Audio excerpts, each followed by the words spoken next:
सिर में कोई चोट नहीं है, चोट यदि है तो मेरुदंड में है, रीढ़ की हड्डी में।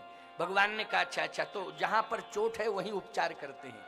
कर पर सा, सिर पर नहीं, सुग्रीव शरीरा तन भाकुल से गई सब पीड़ा।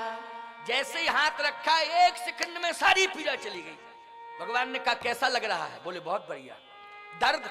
कोई दर्द नहीं, किसी भी प्रकार की कोई कमजोरी? बिल्कुल कमजोरी नहीं, जैसा था वैसा ही हो गया। भगवान ने कहा तुम्हें विश्वास हो गया कि नहीं? बाली तुझे मारना चाहता है, अगर उसमें मारने की क्षमता है तो मुझ में जिलाने की क्षमता है। अगर वो मार सकता है तो मैं जिला सकता हूं। ध्यान से सुनना, ये पॉइंट बहुत अच्छा है।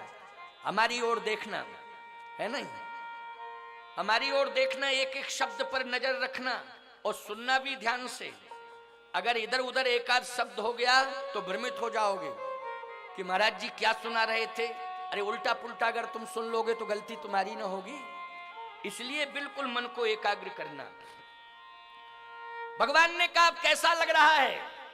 कहा बिल्कुल ठीक लग रहा है, किसी प्रकार की कोई परेशानी नहीं? कोई परेशानी नहीं, स्वस्थ हो, बिल्कुल पूर्ण स्वस्थ। भगवान ने कहा तो अब मेरे बल पर तुझे विश्वास हो गया कि मैं तुझे किसी भी प्रकार की, कहीं किसी भी शारीरिक क्षति यदि होती है तो मैं तुझे तुरंत चुस्त दुरुस्त कर सकता हूं कि नहीं, तुझे स्वस्थ कर सकता हूं कि नहीं। अगर उसमें मारने की क्षमता है तो मुझ में बचाने की क्षमता नहीं, जीवंत देने की क्षमता है। मैं तुझे जीवन दे सकता हूं, ये क्षमता मेरे अंदर है, इसलिए विश्वास कर, ललकार, फिर ललकार। इस बार मैं निश्चित मार दूंगा बाली को। सुग्रीव बोला जैसे थे वैसे हो गए, अब हम चक्कर में नहीं आएंगे। भाड़ में जावे पत्नी, भाड़ में जाए संपत्ति, हमें कोई लेना देना नहीं।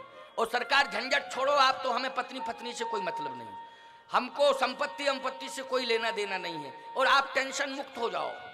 भगवान बोले नहीं नहीं, हमने प्रतिज्ञा कर ली है, मैं मारूंगा। एक बार मैं प्रतिज्ञा कर लेता हूं तो उसको पूरा करता हूं। मैंने प्रतिज्ञा कर ली है इसलिए मैं मारूंगा, बस एक बार मेरे कहने से तुम फिर ललकारो। सुग्रीव बोला प्रभु आप मुझे बार बार ललकारने के लिए विवश कर रहे हैं, मुझ में क्षमता नहीं है, सत्य कहता हूं। भगवान बोले मैं क्षमता दे रहा हूं ना, मैं क्षमता दे रहा हूं, मेरे बल पर तू ललकार, और इस बार तो मैं कन्फर्म मार ही दूंगा। ठीक है आप कह रहे हैं तो मैं ललकारता हूं, आंखों में आंसू, और कहता है प्रभु अंतिम दंडवत है आपको, जा रहा हूं। भगवान बोले अरे इतनी निराशा मेरे रहते हुए? भगवान ने कहा घबराओ नहीं, चिंता मत करो। कहे सरकार पहले जब आया बाली तो आपने क्यों नहीं मारा उसे? भगवान बोले मैं भ्रम में पड़ गया। क्या भ्रम था? कहे बात ये थी एक रूप तुम भ्राता दो, दोनों भाई तुम एक ही रूप के पड़ गए, मैं यही नहीं समझ पाया कि कौन बाली कौन सुग्रीव।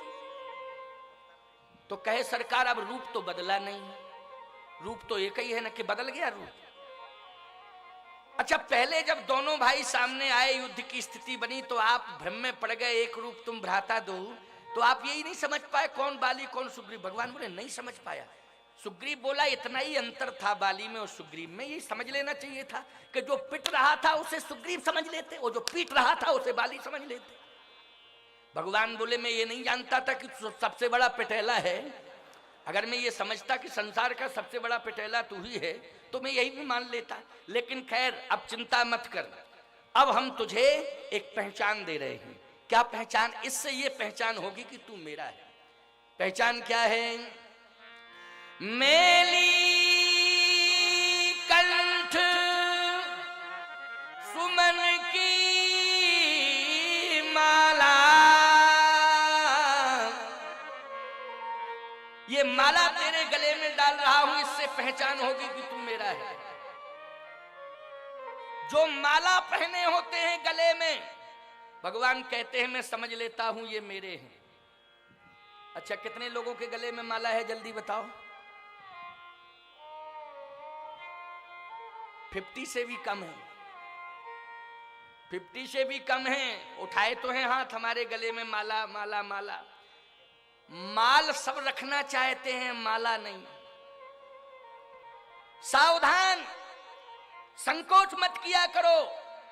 किसी भी प्रकार का अपने मन में संकोच नहीं होना चाहिए कि हम माला पहने हैं, लोग क्या कह रहे होंगे। अरे दुनिया क्या कह रही है इससे कुछ लेना देना नहीं है। दुनिया भले ही तुम्हारा उपहास करे माला पहनने के बाद, लेकिन गले में अगर माला पड़ी रहेगी तो दुनिया उपहास करेगी, लेकिन परमात्मा एहसास करेगा और तुम्हारा कल्याण कर देगा। परमात्मा एहसास करेगा और तुम्हारा कल्याण कर देगा। इसलिए संकल्प लो, हमारे गले में तुलसी की माला होनी चाहिए। भगवान ने जब माला पहना दी तो कह दिया कि अब तू मेरा हो गया, अब तू मेरा हो गया, अब चिंता मत कर। मेली कंठ सुमन की माला, पठवा पुनि बल दे विशाला, पठवा पुनि बल दे विशाला। जैसे माला पहनाई, पठवा पुनि बल दे विशाला, बल दे दिया, ऐसा बल दे दिया सुग्रीव को कि सुग्रीव का शरीर वज्र के समान हो गया, ऐसा बल। अब एक बात आपको और सुनाएं, बड़ी अच्छी अद्भुत बात। इस बात को और सुनना, क्योंकि अभी थोड़ा सा समय है। सुंदरकांड में भी हम प्रवेश करेंगे, जब ये बाली निपट जावे तब सुंदरकांड में प्रवेश करें। इसको हम 10 मिनट में निपटाते हैं, ठीक है ना। 10 या 15 मिनट में बाली को अभी हम पूरा निर्णय दिए देते हैं, और बड़ा सटीक निर्णय होगा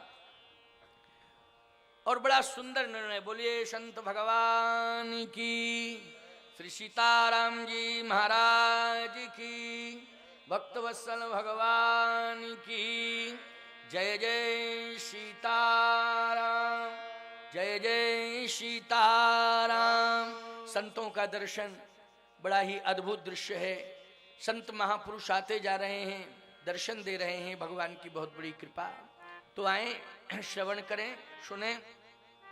पठवा पुनि बल दे विशाला, जैसे भगवान ने बल दिया, कहा अब तुम चिंता मत करो, युद्ध करो, इस बार निश्चित रूप से मैं बाली को मारूंगा।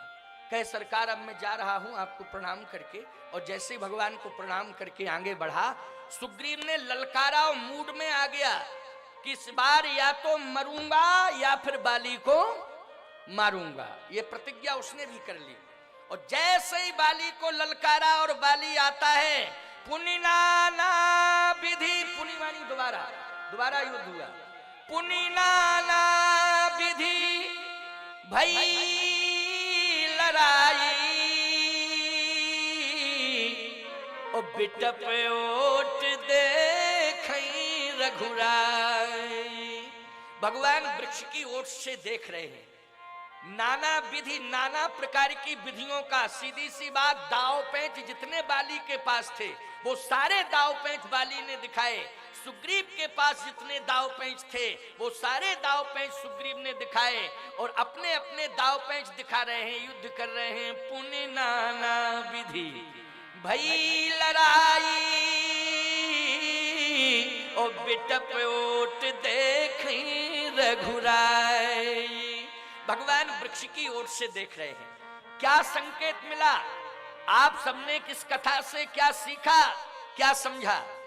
भगवान वृक्ष की ओट में क्यों देख रहे हैं, वृक्ष की ओट से क्यों देख रहे हैं? ये दोनों लड़ रहे हैं। वृक्ष का तात्पर्य है प्रकृति। वृक्ष का तात्पर्य क्या हुआ? प्रकृति। आप जानते हैं कि वृक्षों की आज कटान जारी है, और वृक्षों की कटान होने के कारण प्रकृति असंतुलित है। पहले हमारे यहाँ वृक्ष होते थे तो प्रकृति संतुलित रहती थी। सीधी सी बात है, वृक्षों में ही प्रकृति का वास है, और प्रकृति को अगर संतुलित करना है तो मैं तो यही कहूंगा कि वृक्षों की रक्षा करो। और वृक्षों की रक्षा यदि होती रहेगी तो निश्चित रूप से प्रकृति संतुलित रहेगी। हमें बड़ी प्रसन्नता है कि इस गंज वासौदा में एक ऐसी संस्था है, पंचतत्व संस्था। जिस संस्था ने वृक्षारोपण करने का संकल्प लिया है, जिस संस्था ने पक्षियों को जल पिलाने का, पक्षियों को दाना देने का संकल्प लिया है, ऐसा पारमार्थिक स्वरूप स्वीकार किया है पंचतत्व संस्था ने, ये अद्भुत सोच, विलक्षण सोच मैं महसूस कर रहा हूं। धन्य है गंजवासौदा की जनता, यहां के लोगों में संस्कार हैं और संस्कारों की ही ये परिणति है कि पक्षियों पर दया करना और वृक्षों के प्रति समर्पित हो जाना, ये सुंदर संस्कारों का ही परिणाम है। इसलिए मैं आशीर्वाद देता हूं कि वो लोग दीर्घायु हों, यशस्वी हों और सदा पर्यावरण को सुरक्षित रखने में उनकी अहम भूमिका बनी रहे, इसके लिए मेरा आशीर्वाद है। और भी संस्थाएं यहां, जैसे वृद्धाश्रम, तो वृद्धाश्रम भी यहां अभी अभी मुझे सूचना मिली है कि इस गंजवासौदा में तो वृद्धाश्रम भी चल रहा है और यहां गौ माता के लिए भी जल की व्यवस्था की गई है। गौ के लिए, पक्षियों के लिए, वृक्षों के लिए, ये सबके लिए।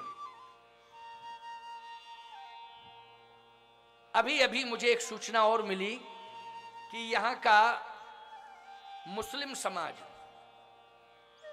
अभी अभी सूचना मिली, मुस्लिम समाज भी आपका सम्मान करना चाहता है। देखो भाई, कोई भ्रमित ना हो, मैं सबका सम्मान करता हूं और सबके सम्मान को स्वीकार करता हूं। ऐसा नहीं है कि मेरा एक पक्षीय कहीं कोई भाव या भावनात्मक मेरा एक पक्षीय संबंध हो, नहीं नहीं, मैं सबका सम्मान करता हूं। जो देश के अंदर रहता है, मैं संपूर्ण देशवासियों का सम्मान करता हूं और सबसे सम्मान स्वीकार भी करता हूं। लेकिन इस देश के अंदर चाहे हिंदू हो, चाहे मुसलमान हो, चाहे सिख हो, चाहे ईसाई हो, याद रखना, अगर देश में रहता है, उस देशद्रोही बन करके रहता है, तो चाहे वो कोई भी हो, मैं किसी को स्वीकार नहीं करता हूं, मैं देशद्रोही को स्वीकार नहीं करता। बाकी मैं सम्मान सबका करता हूं, सबका सम्मान स्वीकार भी करता हूं। मैं मुस्लिम भाइयों से कहना चाहता हूं कि रसखान की परंपरा में अगर इस देश के अंदर तुम्हारा समर्पण हो जाए, तो मेरा चैलेंज है कि हम ही नहीं, हमारा कन्हैया भी तुम्हें स्वीकार करने को तैयार हो जाएगा। मैं तो संत हूं, महात्मा हूं, परमात्मा भी तुम्हें स्वीकार कर लेगा। बोलो, रसखान को हमारे परमात्मा ने स्वीकार किया कि नहीं किया? किसके बल पर किया था? समर्पण के बल पर। वालकुटी अरु कामरिया पर राजती हूं पुर को तजदारो। बोलो भाई, लकुटी ओ कामरिया पर राजतिहु पुर को तजदारो। जिस समय रसखान जी ने बिहारी जी के मंदिर में ये प्रार्थना की कि हे पुजारी जी, मैं बहुत दूर से चल के आया हूं, मुझे भगवान का दर्शन करा दो। पुजारी जी ने कहा, पट बंद हो चुके हैं, अब दर्शन नहीं मिल सकता है, दर्शन करना है तो दूसरे दिन दर्शन हो पाएंगे। कहे पुजारी जी, कोई बात नहीं, आपके मंदिर का जो नियम है मैं उसका स्वागत करता हूं, लेकिन मेरी एक प्रार्थना है कि भगवान का दर्शन नहीं करा सकते हो तो भगवान की किसी वस्तु का दर्शन करा सकते हो कि नहीं? वस्तु का दर्शन तो संभव है। पुजारी जी ने कहा, भगवान की वस्तु का दर्शन संभव है। अरे भगवान की वस्तु का ही दर्शन करा दो। पुजारी जी अंदर गए, अंदर से एक लकुटी ले आए। लकुटी जानते हो? छड़ी, भगवान की छड़ी, लकुटी। यहाँ क्या बोलते हो उसको? लकुटी ही बोलते हो। छड़ी, छड़ी छड़ी ले आए। वैसे वाल लकुटी, लकुटी मानी छड़ी। छड़ी लेकर के आए और भगवान की काली कमली लेकर के आए। कहा, ये है भगवान की प्यारी वस्तु। अच्छा, यही है। जैसे ही रसखान जी ने काली कमली को देखा और वो छड़ी को देखा, ये भगवान की प्रिय वस्तुएं, रसखान जी प्रणाम करते हैं और उसी समय रचना करते हैं, वालकुटी अरु कामरिया पर राजतिहु पुर को तजदारो। आज मैं इन दोनों वस्तुओं पर तीनों लोगों का राज निछावर कर रहा हूं। पुजारी ने कहा धिक्कार है तेरी बुद्धि को, अरे निछावर करना था तीनों लोगों का राज तो भगवान के चरणों में निछावर करना चाहिए था। ये तो चाराने की छड़ी और चाराने की कमली, लेकिन तीनों लोगों का राज तू निछावर कर रहा है, तेरी मंद बुद्धि है रसखान। रसखान ने कहा आप नहीं समझ पाओगे पुजारी जी, भगवान कृष्ण मेरे प्रिय हैं और कृष्ण की प्यारी ये दोनों वस्तुएं काली कमली और छड़ी। और सिद्धांत ये कहता है कि प्रिय की प्रिय वस्तु परम प्रिय होती है। क्यों सिद्धांत यही है ना, प्रिय की प्रिय वस्तु परम प्रिय होती है। जैसे माताएं बैठी, माँ को प्रिय है बेटा, माँ को प्रिय है बेटा, और बेटे को प्रिय जो होगा वो माँ के लिए परम प्रिय होगा कि नहीं। जैसे माँ को प्रिय बेटा और बेटे को प्रिय है रसगुल्ला, उदाहरण दे रहा हूं, माँ को प्रिय है बेटा और बेटे को प्रिय है रसगुल्ला, और बेटा चला गया 15 दिन के लिए बाहर और माँ को मिल गया रसगुल्ला, तो माँ रसगुल्ला खाएगी नहीं, उसको सुरक्षित रख देगी ढक के।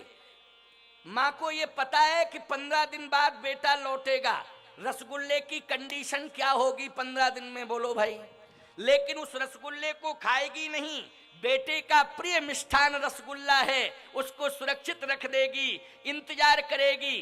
15 दिन बाद जैसे ही बेटा आया, कहा बेटा तेरी प्रिय वस्तु मेरे पास है, उसे ग्रहण कर तू। जैसे ही रसगुल्ला लेकर के माँ आई तो रस सूख गया, गुल्ला ही गुल्ला रह गया। क्यों भाई? लेकिन माँ ने रसगुल्ले की कंडीशन पर विचार नहीं किया, बल्कि उसकी प्रियता पर विचार किया है कि मेरा प्रिय है बेटा और बेटे को प्रिय है रसगुल्ला, इसलिए माँ कहती है मेरे लिए रसगुल्ला परम प्रिय है। जब मेरा बेटा आएगा तब मैं वो रसगुल्ला अवश्य ही खिलाऊंगी। उसकी कंडीशन पर माँ विचार नहीं करती है। रसखान कहता है कि कृष्ण मेरे प्यारे हैं और कृष्ण की प्यारी है ये छड़ी, ये काली कमली, इसलिए रसखान के लिए वो परम प्रिय है। इसलिए रसखान कमली और छड़ी के ऊपर तीनों लोगों का राज्य निछावर करता है। बोलो समर्पण की पराकाष्ठा बन गया रसखान कि नहीं बन गया? बोलो ऐसे रसखान को केवल महात्मा ही स्वीकार नहीं करेगा, परमात्मा भी स्वीकार करेगा। इसलिए समर्पण यदि किसी का हो जाए तो अवश्य ही स्वीकार होगा, अवश्य ही उनका सम्मान स्वीकार होगा। तो आए, मैं चर्चा को थोड़ा सा बढ़ा रहा हूं। युद्ध प्रारंभ हुआ और जैसे युद्ध प्रारंभ हुआ तो बहु छल बल सुग्रीव कर ही हारा भयमान, मारा बलि राम तब हृदय माझ सरतान। उसी समय भगवान ने जैसे ही बाण छोड़ा तो बाली के वक्ष में बाण लगा। अब स्थिति क्या थी? स्थिति ये थी कि बाली को जब क्रोध आया तो क्रोध में उसने हाथ ऊपर उठाया और कहा आज मैं ऐसा हाथ इसके सिर पर छोड़ूंगा कि एक ही बार में इसका प्राणांत हो जाएगा, क्रोध में। और दांत को किटकिटाते हुए बाली ने जैसे ही ऊपर हाथ बढ़ाया, सुग्रीव समझ गया कि अब मेरी मौत निश्चित है। सुग्रीव समझ गया कि अब मेरी मौत निश्चित है। आंख बंद कर ली, जैसे ही बाली का हाथ मेरे सिर पर गिरेगा मेरा सिर जो है निश्चित रूप से टूट जाएगा, फूट जाएगा और मेरा प्राणांत हो जाएगा। ऐसा सोच ही रहा था सुग्रीव। भगवान ने तुरंत बाण दिया, वक्ष का वेदन करता है, बाली के हृदय का वेदन करता है बाण। आहत होकर के बाली धरनी पर गिर जाता है। जैसे ही धराशायी हुआ, अब सुग्रीव आंख बंद किए कि अब आ रहा है मुक्का, अब आ रहा है मुक्का। लेकिन जब बहुत देर हो गई तो आंख खोल के देखा कि क्यों नहीं आया, किसने पकड़ लिया। जैसे ही आंख खोल के देखा तो नीचे बेहोश पड़ा था बाली। सुग्रीव फिर कहता है बारे मेरे मुकद्दर, इसका हार्ट फेल हो गया। देखो अभी भी भगवान पे विश्वास नहीं कर रहा है। देखा कहे इसका हार्ट फेल हो गया, मेरे मुकद्दर ने मेरा साथ दे दिया, वाहरे मेरे नसीब, तूने मुझे बचा लिया। भगवान बोले अरे नसीब का गुलाम, मेरी बात सुन।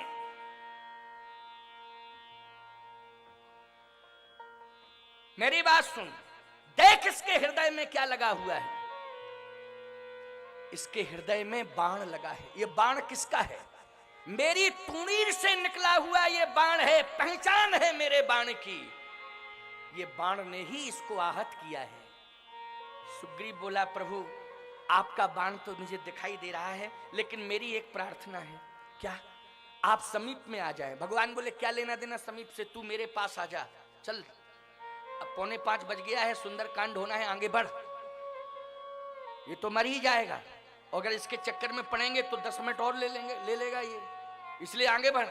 सुग्रीव कहता है, सरकार 10 नहीं 15 मिनट लग जाएं, लेकिन आप कृपा करके थोड़ा सा आ जाइए, कृपा करके। भगवान बोले, अच्छा आते। जैसे ही भगवान समीप में पहुंचे, प्यारे, भगवान के दर्शन का ये प्रभाव है, भगवान के दर्शन का ये चमत्कार है। जैसे ही भगवान समीप में पहुंचे और भगवान का दर्शन करता है तो पुनि उठ बैठ, देख प्रभु आगे, उठ के बैठ गया।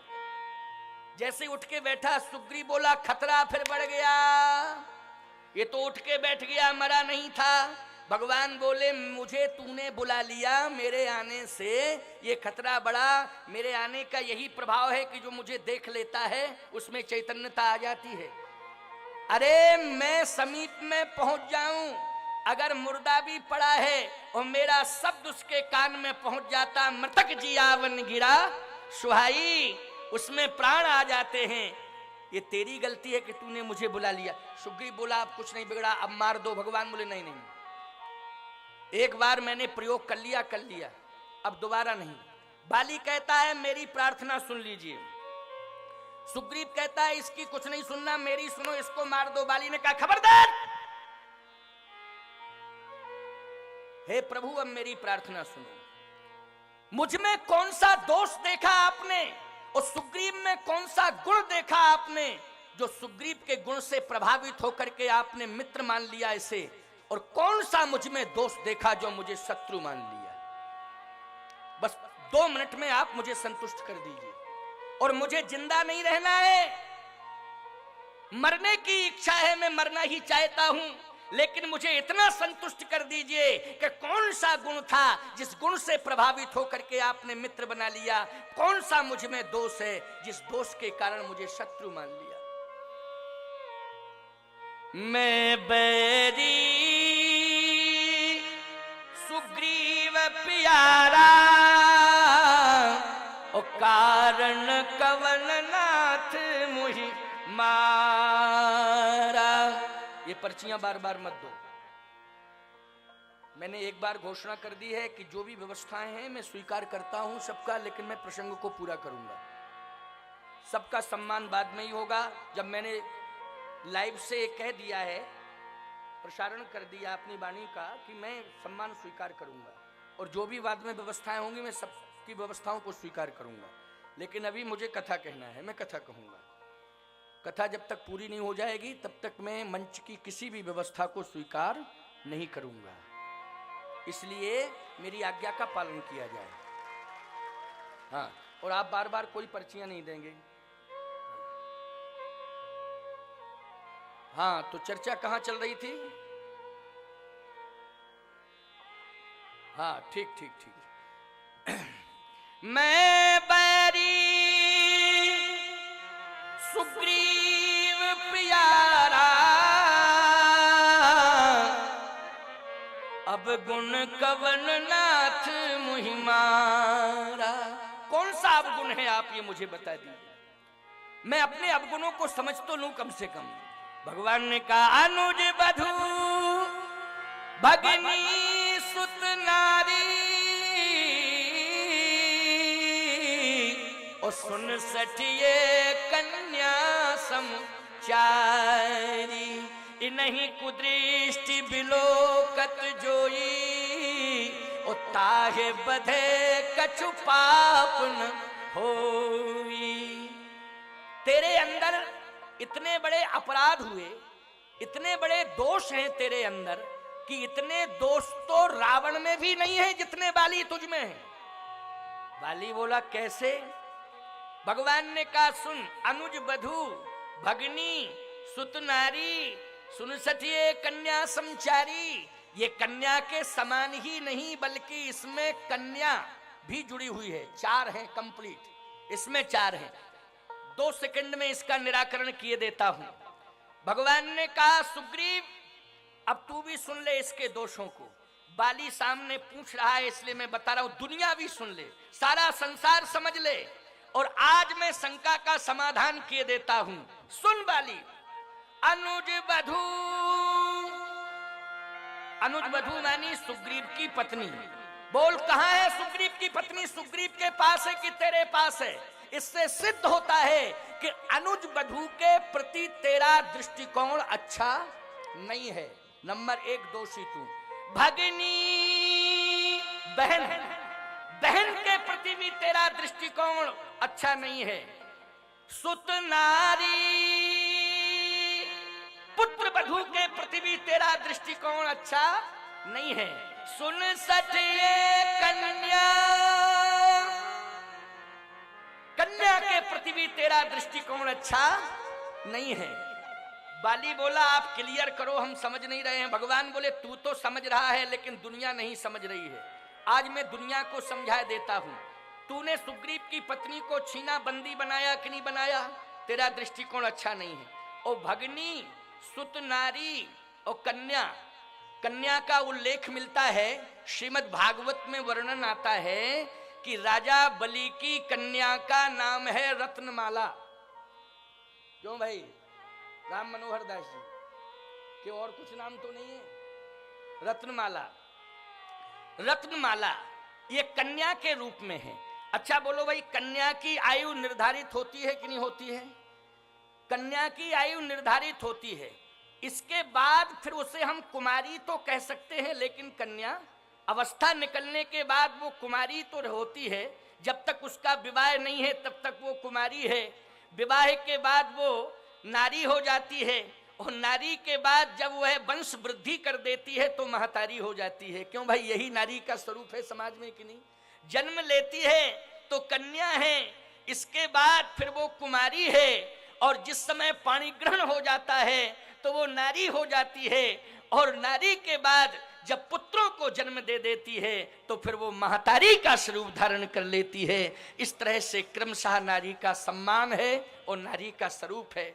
लेकिन जिस समय तू दुंदुभी नाम के राक्षस के पीछे उससे युद्ध करने के लिए तू दौड़ा और वो प्राण बचा करके भागा, तो कई लोगों को क्रॉस करता हुआ नागलोक में पहुंचा। नागलोक में नागों से तेरा युद्ध हुआ, और नागों ने तेरे शरीर में, तेरे रोम रोम में विष व्याप्त कर दिया, और विष की उद्विग्नता से तेरे मन में जब छटपटाहट हुई तो तू वहां से भागा, और स्वर्ग में इलाज उपचार कराने के लिए वहां सबसे बड़े वैद्य हैं अश्विनी कुमार। क्यों भाई? स्वर्ग के वैद्य कौन है? अश्विनी कुमार। जब तू अश्विनी कुमार से उपचार कराने के लिए जा रहा था तो जैसे ही तू पाताल को क्रॉस कर रहा था तो राजा बलि की कन्या सामने खड़ी हुई थी। उस कन्या के सौंदर्य को देख करके तेरा दृष्टिकोण बदल गया था। उसी समय तेरा पाप मेरे रजिस्टर में अंकित हो गया था। उस समय तू विष की उद्विग्नता के कारण, छटपटाहट के कारण भाग गया। अगर तू अपराध कर देता उस समय तो मैं जला करके तुझे वहीं भस्मीभूत कर देता, उसी समय तेरी मृत्यु हो जाती। लेकिन जब तू स्वर्ग में पहुंचा, अश्विनी कुमार ने तेरा उपचार किया। उपचार के बाद जब तू स्वस्थ हुआ तो तेरी बहन विद्युत ज्वाला, देखो इंद्र की पुत्री का नाम है विद्युत ज्वाला। विद्युत ज्वाला इसकी बहन होती है। ये किसका पुत्र है भाई? बाली इंद्र का पुत्र है। और इंद्र की पुत्री का नाम है विद्युत ज्वाला, और विद्युत ज्वाला इसकी बहन होती है। अगर बहन भाई को देखने के लिए, उसके स्वास्थ्य आदि को समझने के लिए अगर उसके पास पहुंचती है तो ईमानदारी से बताओ, बहन के चरणों में भाई का समर्पण होना चाहिए कि नहीं होना चाहिए? होना चाहिए कि नहीं होना चाहिए? और बल्कि उसे प्रणाम करके आशीर्वाद लेना चाहिए कि बहन तेरी दुआ से, तेरे आशीर्वाद से मैं स्वस्थ हो गया। बोलो, ऐसी भावना होनी चाहिए भाई की कि नहीं? लेकिन ये आतताई अधर्मी बाली जैसे ही बहन को देखता है तो इसका दृष्टिकोण बदल गया। आक्रोशित होकर के इंद्र ने वज्र को छोड़ दिया, ये प्राण बचा करके फिर पंपासर आया। और जैसे ही पंपासर में आ रहा था उसी समय सरोवर में अंगद की पत्नी शांदनी स्नान कर रही थी। स्नान करते हुए इसने देखा, इसका दृष्टिकोण बदल गया। भगवान के रजिस्टर में इसका पुत्र वधू का अघ नोट हो गया और भगनी का भी अघ नोट हो गया, कन्या का भी पाप नोट हो गया और अनुज वधू का भी पाप नोट हो गया। भगवान ने कहा ये सारे पाप मेरे रजिस्टर में नोट हो चुके हैं, अब तेरे पाप का घड़ा भर चुका है, इसलिए रावण के पहले बाली मैं तुझे मारने के लिए आ रहा हूं, अब तू सावधान हो जा, मैं तुझे अवश्य ही मारूंगा। कांप गया बाली सुन के, और जैसे ही कांपा तो कहता है सुनहु राम स्वामी सन अब चल न चातुरी मोर। इसका मतलब है अपने पापों को छिपाना चतुरता है। बोलो है कि नहीं? संसार के सामने व्यक्ति पापों को छिपाता है, ये उसकी चतुरता है प्यारे।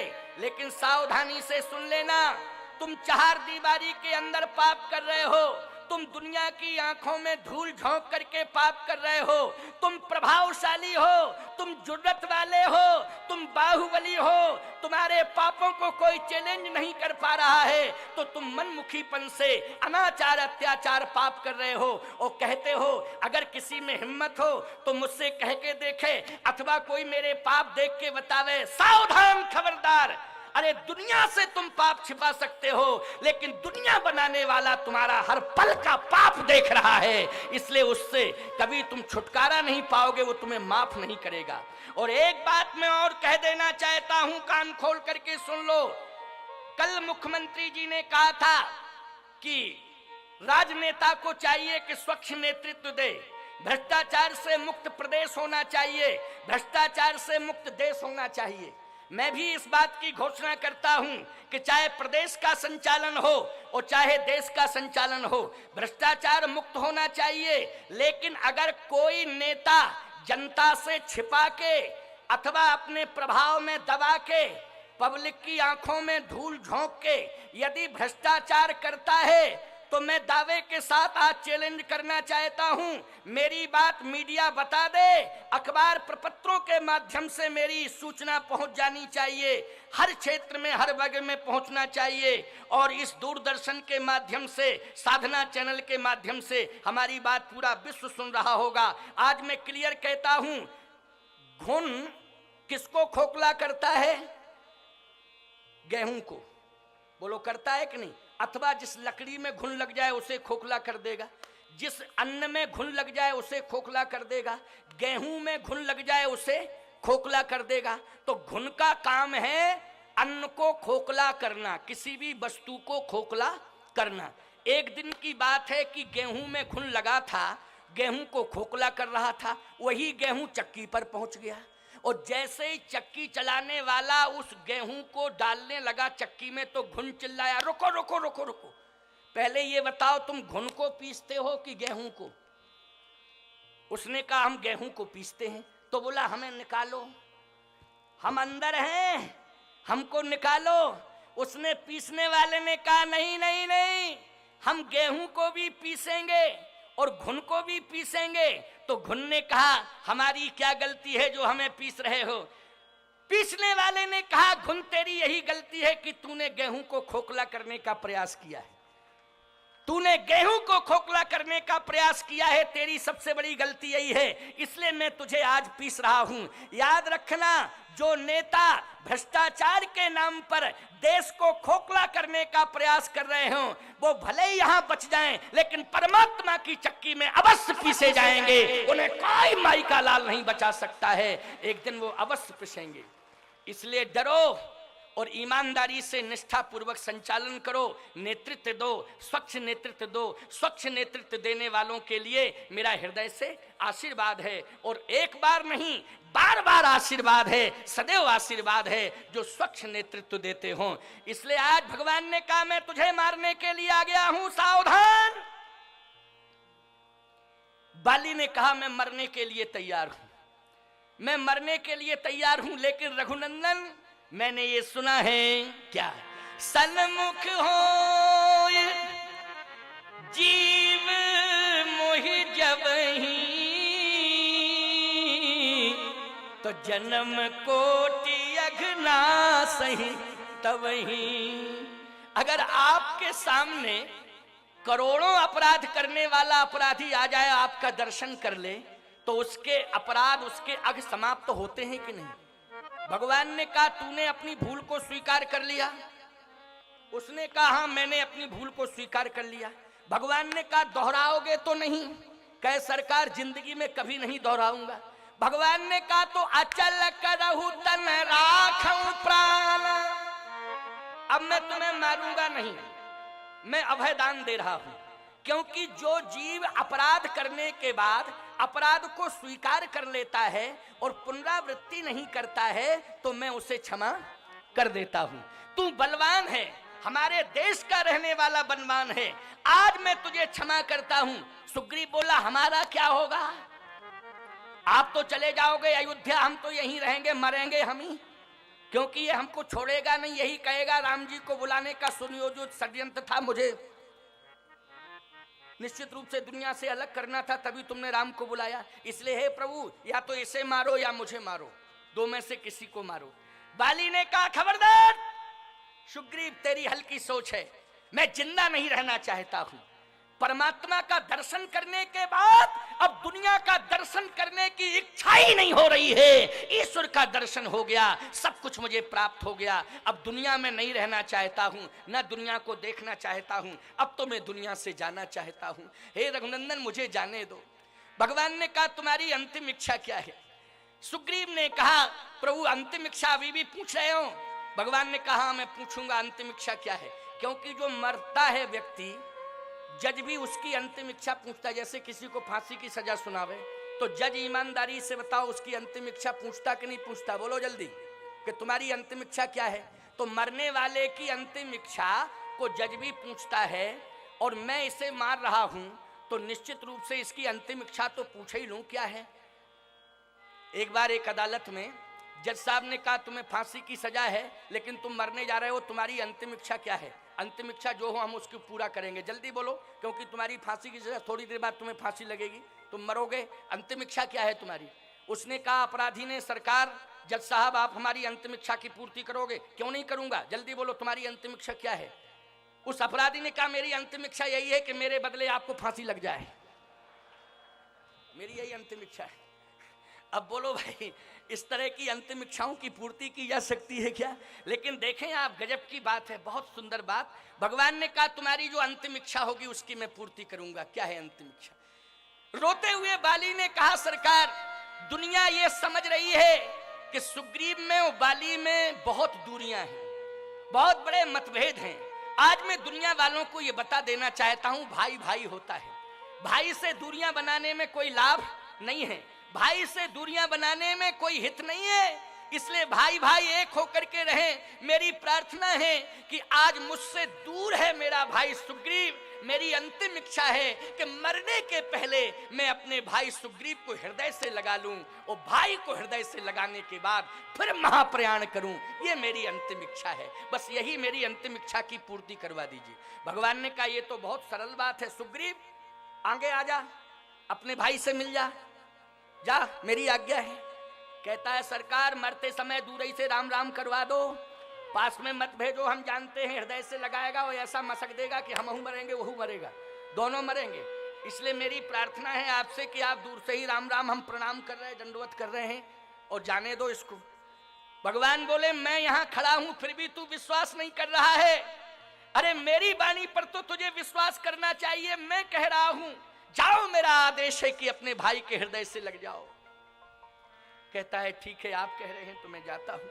और जैसे भगवान को प्रणाम करके आगे बढ़ा, बाली ने अपनी भुजाओं को फैलाया, कहा आजा मेरे भाई, आज मैं तुझे अपने हृदय से लगा लूं, आज मैं तुझे अपने हृदय से लगा लूं। कितने जन्मों से भाई मिला तो ऐसा मिला, दुश्मन नहीं मानता हूं, हमदर्द भाई मानता हूं। दुनिया देखने में दुश्मन मानती होगी, लेकिन आज मरने के पहले मैं प्रमाण पत्र जारी करके जा रहा हूं कि भाई दुश्मन नहीं होता है, मेरा भाई मेरा दुश्मन नहीं है, मेरा भाई मेरा हितैषी है और भाई को दुश्मन नहीं समझना चाहिए, एक भाई को दूसरे भाई को अपना हितैषी समझना चाहिए। इसलिए आज मैं हृदय से लगा रहा हूं, आजा मेरे भाई मेरे हृदय से लग जा। और जैसे भुजाओं में भरा सुग्रीव को और हृदय से लगाया और रोते हुए कहता है, हे परमात्मा, अगले जन्म में भी मुझे मिले भाई तो सुग्रीव जैसा भाई मिले। पंपासर के लोगों ने कहा कि इसने तुझे मृत्यु तक पहुंचा दिया, तेरी मृत्यु हो रही है तो सुग्रीव के कारण ही हो रही है, और आज मृत्यु की गोद में सुलाने वाला इसे दुश्मन नहीं मानता, इसे भाई मानता है। अरे बाली ने कहा, संसार में ऐसा कौन है जिसकी मौत ना हुई हो, लेकिन धन्य है मेरा भाई सुग्रीव। और मैं बलिहारी जाता हूं अपने भाई सुग्रीव की कि तू अगर मेरे जीवन में ना होता सुग्रीव तो मुझे परमात्मा का दर्शन भी नहीं हो पाता, तेरे कारण मुझे ईश्वर की प्राप्ति हुई है। इसलिए धन्य है ऐसा भाई जो भगवान से मिला दे। जन्म और मृत्यु तो सबके साथ जुड़ी हुई है। जो पुण्यात्मा भी जन्म लेता है, पापात्मा भी जन्म लेता है। पुण्यात्मा की भी मौत होती है और पापात्मा की भी मौत होती है। लेकिन धन्य है भाई, तूने ऐसे संयोग संस्कार जोड़ दिए कि आज इस अभागे बाली को, इस पापी बाली को परमात्मा का दर्शन हो गया है और मृत्यु के समय परमात्मा का दर्शन हुआ है। आज ये मेरा सौभाग्य है, दुर्भाग्य तूने सौभाग्य में बदल दिया है। मैं बार बार तुझे हृदय से साधुवाद देता हूँ, बड़ा होने के नाते आशीर्वाद देता हूँ। और हृदय से लगाता है भाई को और बार बार बलिहारी जाता है। ईमानदारी से बताओ, ये सारा विरोध प्रेम में बदल गया कि नहीं बदल गया? बोलो, बदल गया कि नहीं बदल गया? सारी की सारी दूरियां हट गई कि नहीं हट गई? आज हृदय से लगाए है। किसको हृदय से लगाए है? अपने भाई को। अब आप देखें, 7 मिनट की चर्चा और है। आज चिंता नहीं करना, मैं बिल्कुल डटा रहूंगा और तुम लोग भी डटे रहना। ये लाइव आइव जाए भाड़ में, ठीक है ना? हमें इसकी चिंता नहीं है, ये तो बंधन में डाल देती है। लेकिन खैर, चलो कोई बात नहीं है, लाइव खत्म हो गई है, सुन तो नहीं रहे होंगे लाइव वाले। खैर कोई बात नहीं, आओ 7 मिनट की बात है, बहुत बढ़िया बात आपको बता रहे हैं, लेकिन शांति से सुनना। वैसे आप लोग मन को एकाग्र किए हैं, कोई भी व्यक्ति इधर उधर हो ही नहीं रहा है, सब मेरी ओर देख रहे हैं, अपने मन को केंद्रित किए हैं। बाली ने कहा कि प्रभु अब मैं जाना चाहता हूं, मुझे आदेश दो, मेरे प्रणाम को स्वीकार करो। अब मेरी आत्मा तृप्त हो गई है, मैंने अपने भाई को हृदय से लगा लिया। अब मैं जाऊंगा आपके दरबार में तो सीना तान के जाऊंगा कि मैं भाई से विरोध करके नहीं आया हूं, बल्कि विरोध को समाप्त करके मरने के पहले भाई को हृदय से लगा करके आया हूं। ये बैकुंठ में जाकर के जवाब दूंगा, अथवा आप जहां मुझे भेजेंगे मैं वहां जाकर के ये जवाब दूंगा। सावधान, जितने भी लोग यहां बैठे हैं, कान खोल करके सुन लेना। एक बात मैं और चैलेंज के साथ कह रहा हूं, बड़े से बड़े पापी को भगवान क्षमा कर सकते हैं, बड़े से बड़े अपराधी को भगवान क्षमा कर सकते हैं, लेकिन भगवान भी कहता है कि मैं उसे क्षमा नहीं कर सकता हूं। किसे क्षमा नहीं कर सकते हैं? भगवान ने कहा, बड़े से बड़ा अपराधी अगर मेरी अदालत में आ जाएगा मैं उसे क्षमा कर दूंगा, लेकिन जिसने भाई को भाई से जुदा कर दिया है मैं उसे कभी क्षमा नहीं कर सकता हूं। ऐसे अपराधी को मैं अवश्य ही सजा दूंगा। इसलिए भाई से भाई को अलग करने की कोशिश मत जारी रखो। सबसे बड़े अपराधी माने जाओगे तुम भगवान की अदालत में अगर तुमने अपने व्यवहार से भाइयों में दूरियां, भाइयों में दरार पैदा कर दी है। तुमसे बड़ा अपराधी दुनिया में कोई दूसरा नहीं माना जाएगा। इसलिए आज संकल्प ले लो इस प्रसंग को सुन करके कि जगत गुरु जी ने जो चैलेंज किया था, हमको निर्देश दिया था, आदेश दिया था, उसका हम अक्षर सा पालन करेंगे। तो आओ, भगवान ने कहा जाना ही चाहते हो? हाँ प्रभु जाना चाहता। अच्छा, अंगद को क्या दिया? अंगद किस भूमिका में है? जल्दी बोलो। अंगद बेटे की भूमिका में है कि नहीं? अच्छा, भाई को हृदय से लगा लिया। किसी ने कहा कि अंगद को भी हृदय से लगा लो, कहे नहीं नहीं नहीं, भाई का अधिकार हृदय पर है और अंगद का अधिकार हाथ पर है। अंगद तू मेरा हाथ पकड़ ले मेरा हाथ। लोगों ने कहा हाथ पकड़ के क्या करेगा? हृदय तो दे दिया भाई को, अब हाथ पकड़ा रहे हो अपने पुत्र को, इसको हाथ से क्या मिलेगा? बाली ने कहा सुनो, हृदय मैंने भाई को दिया, हृदय भाई के लिए होता है, लेकिन जमीन जायदाद संपत्ति यदि होती है तो पुत्र के लिए होती है। और ईमानदारी से बताओ, पिता अगर पुत्र को संपत्ति हैंडओवर करता है तो छाती से करता है कि हाथ से? बोलो, सिग्नेचर किससे होते हैं जल्दी बताओ? हाथ से होते हैं कि नहीं? तो पकड़ मेरा हाथ, और जैसे ही अंगद से कहा हाथ पकड़, अंगद ने हाथ पकड़ लिया। पंपासर के लोगों ने कहा जवाब दो, उत्तर दो। संपत्ति दे दी है सुग्रीव को, राजा बनने जा रहा है सुग्रीव, अब तेरे हाथों में क्या रहा है जो आज तू हाथ पकड़ रहा है अंगद का? अंगद को तू क्या देगा? बाली ने कहा सावधान पंपासर के लोगों, अरे दुनिया के लोगों हमारी बात को सुन लो। संसार में किसी भी पिता ने अपनी संतान को जो नहीं दिया होगा मरने के पहले, जो आज मैं अपनी संतान को दे रहा हूं, क्या दे रहे हो? बाली ने कहा कि दुनिया मरती है तो अपनी संतान को जमीन जायदाद, मकान, घर द्वार, व्यापार, रोजगार, मोटर कार दे करके, लेकिन आज मैं अपनी संतान को घर द्वार, मोटर कार नहीं दे पा रहा हूं, लेकिन अंगद का हाथ परवरदिगार के हाथ में सौंप के जा रहा हूं, परमात्मा को ही दे रहा हूं। ईमानदारी से बताओ, मरने के पहले जो बाली ने अपने पुत्र अंगद के साथ किया, क्या किसी भी पिता ने अपनी संतान के साथ ऐसा किया कि परमात्मा के हाथ में हाथ पकड़ा के मरा हो? बोलो, जमीन जायदाद, घर द्वार ये तो सब दे देते हो, लेकिन परमात्मा को कौन देता? परवरदिगार को कौन देता? लेकिन धन्य है बाली, तेरा अंतिम समय ऐसा स्वर्णिम समय हुआ कि आज तूने अपना अंत संभाल लिया। अंत भला तो सब भला। कहता है हे प्रभु अंगद का हाथ पकड़ लीजिए, और जैसे ही अंगद का हाथ भगवान के हाथ में पकड़ाया, प्रार्थना करता है, अब नाथ करी करुणा बिलोकं। प्रार्थना को दोहराओ, ये बड़ी सुंदर प्रार्थना है। मैं कहूंगा, एक और हमारे साथ में जो संगत कर रहे हैं वो भी कहेंगे, और तुमको याद हो तो तुम भी कहना, याद ना हो तो इधर उधर का मत कहना, है ना? इसलिए अब नाथ करी करुणा बिलोकं, देव यही बर मांगी हूँ। अब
चरण दृढ़ प्रीति कर, राम चरण दृढ़ प्रीति कर, बालकीन तनु त्याग, सुमन माल जिम कंठ ते, गिरत न जानहि नाग। राम चरण दृढ़ प्रीति करी, बालकीन तनु त्याग। भगवान के चरणों में दृढ़ प्रीति करता है, और समर्पण करते करते प्राण छोड़ने ही वाला था। अब एक अंतिम बात और सुन लो, प्राण छोड़ने ही वाला था, तब तक तारा रो रही थी कि मैं तो हो गई अनाथ। बाली ने कहा वह श्वास अंतिम निकलने वाली है, खबरदार रोना धोना बंद कर। जो सौभाग्य श्री राम की मां को नहीं मिला, वो सौभाग्य अंगद की मां को मिल रहा है। अरे आश्चर्य की बात है, राम की मां को क्या सौभाग्य नहीं मिला? बाली कहता है राम की मां 14 साल बाद राम को अपने नेत्रों से देखेंगी। 14 साल तक राम की माँ को इंतजार करना पड़ेगा, माँ कौशल्या को, तब राम मिलेंगे। लेकिन याद रखना, मैं आज जा रहा हूं, लेकिन जाने के पहले तुझे श्री राम के चरणों से जोड़ के जा रहा हूं। आज से ही तुझे राम का दर्शन होगा। इसलिए कौशल्या से भी ज्यादा भाग्यशालिनी तू है, कौशल्या जी से भी ज्यादा तेरे जीवन में सौभाग्य है जो आज तुझे श्री राम का दर्शन मिल रहा है। और राम का दर्शन तू करती रहेगी, राम के चरणों से जुड़ी रहेगी, राम का भजन करती रहेगी, राम के दर्शन को सदा स्वीकार करती रहेगी, तो याद रखना तू हमेशा सनाथ रहेगी, कभी अनाथ नहीं हो पाएगी। इसलिए आज मैं तुझे श्री राम के चरणों से जोड़ के जा रहा हूं। पुत्र का हाथ श्री राम के हाथ में पकड़ा दिया और पत्नी को श्री राम के चरणों में डाल दिया। और इतना कह करके राम राम राम राम राम राम कह करके राम बाली निज धाम पठावा। आज भगवान ने अपने धाम भेज दिया बाली को। ये था बाली के उद्धार का एक प्रसंग। तो किष्किंधा कांड पूरा हुआ। अब